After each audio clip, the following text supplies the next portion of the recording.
Walaupun jatuh semula, korang tetap menang guys. Menjawab soalan sahabat kita berkenaan dengan dosa yang berulang-ulang guys. Kadang-kadang kita ni dah cuba berubah kan, tapi tetap ulang dosa yang sama. Dah taubat tapi jatuh balik. Sampai satu tahap kau tanya, layakkah aku lagi pada Allah? Masa terima lagikah taubat aku ni? Guys, segala amal, gerak, lintasan datang daripada sistem kesedaran yang Allah bangun dalam diri hambanya. Jadi bila korang bertaubat, sebenarnya itu bukan kelemahan guys, tapi kesedaran. Itu tanda sistem Allah masih hidup dalam jiwa korang Dan bila korang ulang dosa, lalu korang rasa bersalah, itu maknanya masih ada cahaya dalam diri guys. Yang bahaya ni apa tau? Bila dosa tak lagi buat korang rasa apa-apa, itu tandanya jiwa korang dah makin mati. Nabi pernah bersabda guys, hamba itu melakukan dosa, lalu dia berkata, ya Tuhanku, aku telah berdosa, maka ampunilah aku. Lalu Allah menjawab, hamba-Ku tahu bahawa dia mempunyai Tuhan yang mengampuni dosa dan menghukumnya. Aku telah mengampuni dosanya. Ini dalam hadis riwayat Bukhari dan Muslim. Kan korang nampak tak kasih dia tu? Selagi korang tahu ada Tuhan, selagi tu Allah akan buka pintu taubat guys.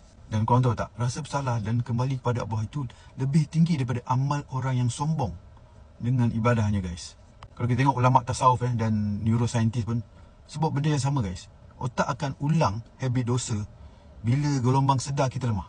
Sebab tu taubat bukan sekadar lapas, tapi reset sistem dalam otak dan hati korang. Rasa nak buat dosa guys, bukan korang sebenarnya. Itu lintasan dari diri program lama. Jadi bila korang sedar dan pilih untuk lawan, walaupun jatuh semula, korang tetap menang sebenarnya guys. Sebab kemenangan bukan pada jatuh guys, tapi berani bangkit balik setiap kali korang jatuh. Orang selalu salah faham apa tau? Kalau taubat sungguh-sungguh, kenapa ulang balik? Salah.